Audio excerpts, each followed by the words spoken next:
Hello friends, അങ്ങനെ മൗനരാഗം പുതിയ പ്രമോല് നമ്മുടെ വിക്രം അങ്ങനെ കൊല്ലപ്പെടുകയാണ് അല്ലെ ഫ്രണ്ട്സ്. അതിന് പിന്നാലെ നമ്മുടെ കിരൺ ഇക്കാര്യം നമ്മുടെ സരയുവിനെ അറിയിക്കുകയാണ്. അച്ഛൻ പൊന്നുപോലെ കൊണ്ടു നടന്ന മകനായിരുന്നു വിക്രം.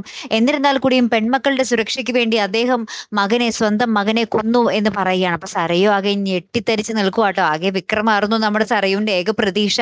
ഇനി ഒറ്റയാൾ പോരാട്ടം തന്നെ, അതിന് സരയു തന്നെ എല്ലാം ചെയ്യേണ്ടി വരും അല്ലെ കൂട്ടുകാരെ. അപ്പുറത്താണെങ്കിൽ നമ്മുടെ പോലീസ് വരികയാണ്. അതായത് കല്യാണിയുടെ വീട്ടില് നമ്മുടെ പ്രകാശനുള്ള വീട്ടിലേക്ക് വരികയാണ്.